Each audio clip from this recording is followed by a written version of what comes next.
Hey everybody, this is Jennifer Smith, True Love Scam Recovery, Narcissistic Abuse Unwound. Thanks so much for listening. Today we're going to talk about this question. How do I know I'm dating a sociopath? I know sociopath is a really big scary word, and this might be who you're calling a narcissist. Let's just talk about it because I experienced one of these nutters. I married one. You probably all know that by now. And since saving my own life and restoring what he tore apart, I've been on a mission to support people in the most direct way possible. And that is to apply a factored down, experience-based view of the nightmare and these nutters that all of us can relate to. We can all relate to it because these things I'm going to talk about occur with one of these creatures for every one of us. Some of the things occur or all of the things occur, but you will recognize these things.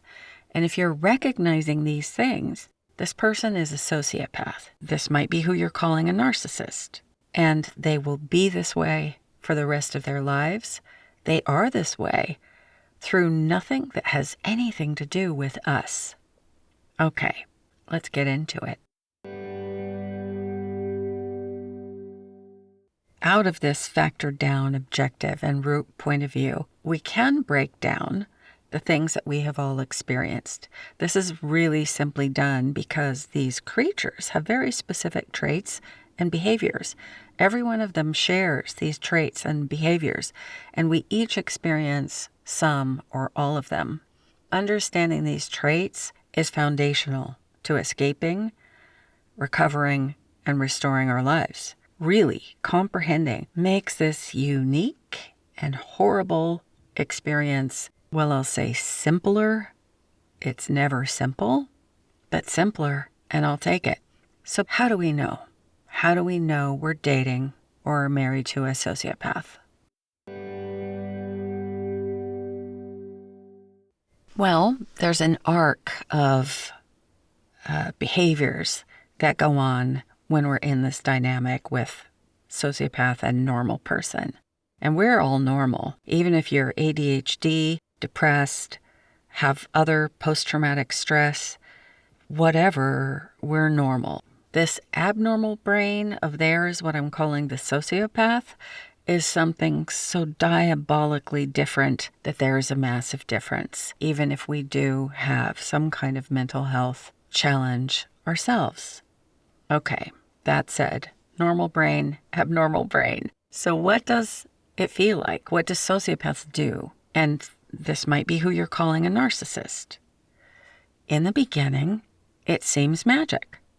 Unhinged expectancy. Oh my God, I couldn't wait to get home at the end of work every day. Driving home was just almost more than I could bear waiting to get there. This excitement, we're whipped up into a really over-the-top state of intense focus on them.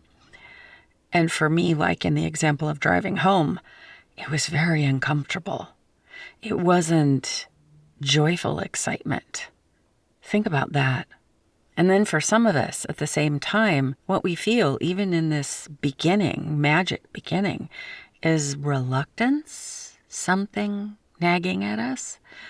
But overall, we're thinking about them just about every second. So what do when they're embarking on what we think of as a relationship? They want to see us often. They text us or talk to us once a day, sometimes several times a day, and sometimes through the night. It seems like, to us, they have a good job. It seems we might have the impression that they are respected. They might have alluded to things, or we see signs about them that make us think they might have a lot of money. They might mention a pretty big problem in their life, a problem with a family member dynamic, relationship kind of problem, or something at work, something they need to fix and is not their fault. They make a lot of promises or make statements that have us feeling that there is promise in a future with them that really lands in our soft spot, really hits a place in our life that is appealing to us. And from things they say, we build a sense of us and we quite quickly. They might straight out offer us something, an opportunity, the idea of going into business together, a job, love like never before, a new life. They will allude to sex with us or begin intense sexual activity, or they might say they don't have sex until commitment is in place. So that is a picture of the initial experience. And if you've had those things happen, or two of those things, this person is pathological, a pathological parasitic predator, a person of antisocial personality disorder, a sociopath. Not as a diagnosis for me. I'm not a psychiatrist or psychologist, but we need a name to call it, right? Because we're people. We refer to a book as a book, and we all know what we're talking about. A table as a table. You get my point. We need to call them something. And the term sociopath has more information behind it that is accurate to their actions, fits their actions, fits their thinking, fits why they do what they do, and what we go through. Far more than the term narcissist and all of the varying definitions and confusion and rampant use of that word. That's it. It's that simple, but really important. So, further on, as we're dating a sociopath, more things change. It starts magically in the beginning, beautiful, beautiful, this is all rainbows and unicorns, and then it changes.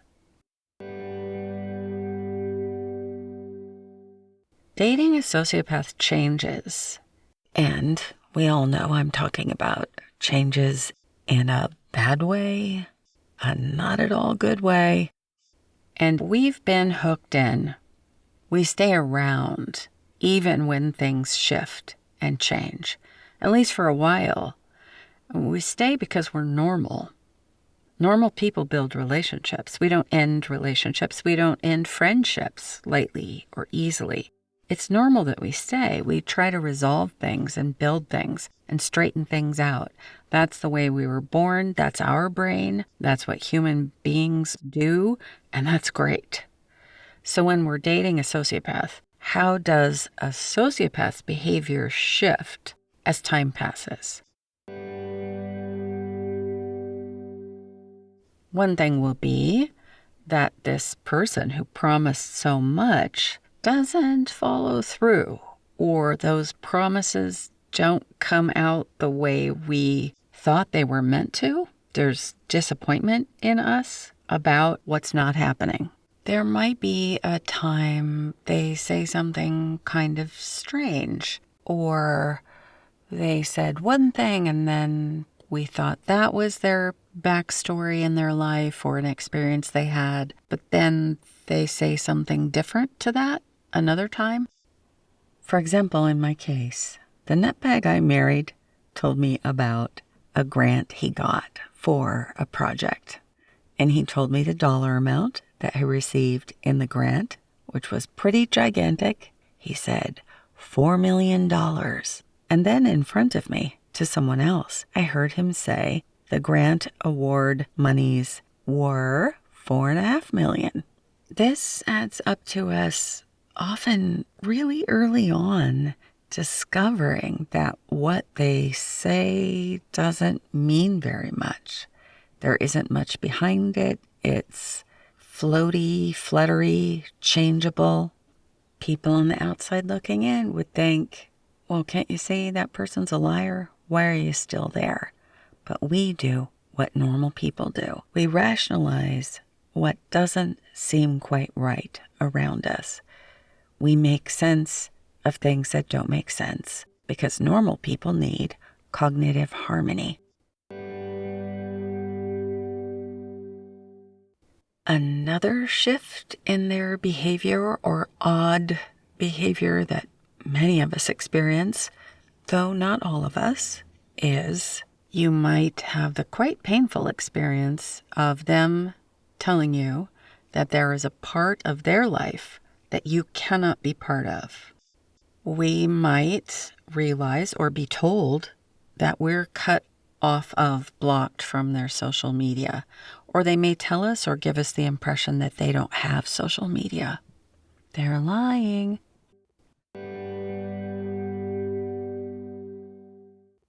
Another odd bit that I find most of us do experience to some degree at some point is there may be days that they're inexplicably and suddenly grouchy, really brusque with us, dismissive, kind of ignore us in a grumbly way, or are 100% silent, absolutely ignore us as if we don't exist. The first time this happened to me, I was surprised, and since my mode was to observe him rather than confront him or challenge him, by the second and third time that happened, I became aware of how really, truly to him, I didn't exist. He wasn't skipping over a person. I just wasn't there. There was nothing about me as a person that registered in any part of his body, his mind. I was a non-concern. I didn't exist. There will be times we feel uneasy. That becomes prominent as a sensation within us. Something feels off. We're unsettled. Something was unsettling. We get to where we know that something wrong is going on, but we can't put our finger on it. And their mood changes up to down, nice to mean, or from active, like hyperactive, to flat on the couch. And somewhere in our mind, we feel that they're lying. We wonder if they're lying.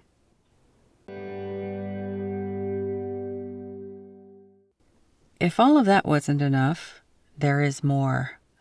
Dating a sociopath changes even more as more time goes by.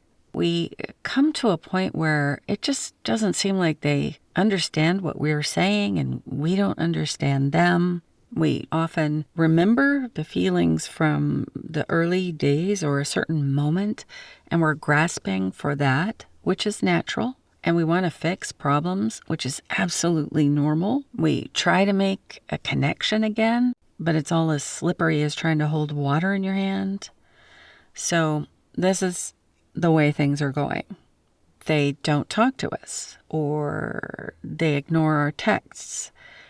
They don't return calls, or they get mad at us for contacting them, for calling them. They might disappear for some days at a time. If we ask them what's up, they brush us off or tell us everything's our fault.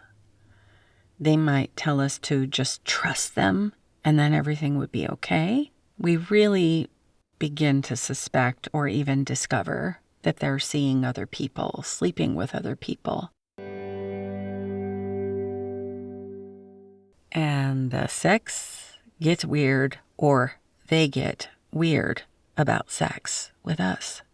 The way that sex goes on and doesn't go on is so big, I have whole podcasts about that. So please check those out because sex is a biggie. Sex is loaded with proof of what they are. So that's how you know you're dating a sociopath. If one of those things is going on, that's what's going on. And in dating a sociopath, even if you're calling them a narcissist, there's only one outcome.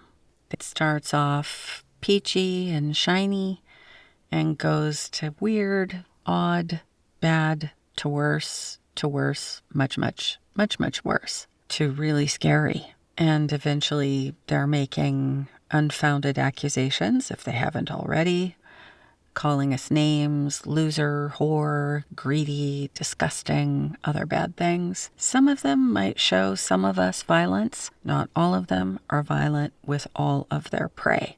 It is horrifying. It is gut-wrenching. It is like nothing we've experienced before.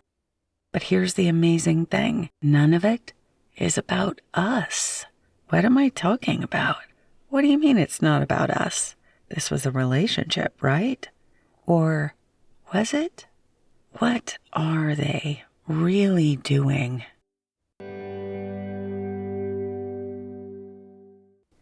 It's hard to wrap our heads around this, but all of their behavior is for their own needs, their own ends. It's for their safety and their personal gain. I don't think that all of that will be understood in one swoop.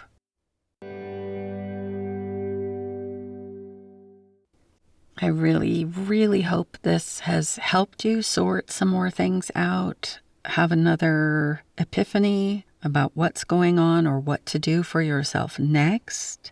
And if you're listening to this because you were wondering if you were dating a narcissist, married to a narcissist, a sociopath, trust your gut. If you're wondering, it's happening. Feeling uneasy, unhinged, confusion, suspicion, fear, self-doubt about our suspicion. Thinking, oh, I shouldn't doubt them. I mean, maybe my doubt is wrong. All of that is proof of what they are. We already know within our bodies. And they don't end it. We do. I'm happy to help further in guided recovery coaching, one-on-one sessions, whether it's one session or 50 sessions, whatever is useful to you. If recovery coaching with me is something you'd like to find out about, check my website, www.truelovescam.com/chat for the session pages. You can just directly email me, Jennifer@truelovescam.com. Please embrace your life. Protect yourself. This has been Jennifer Smith, True Love Scam Recovery, Narcissistic Abuse Unwound, sending you all good things.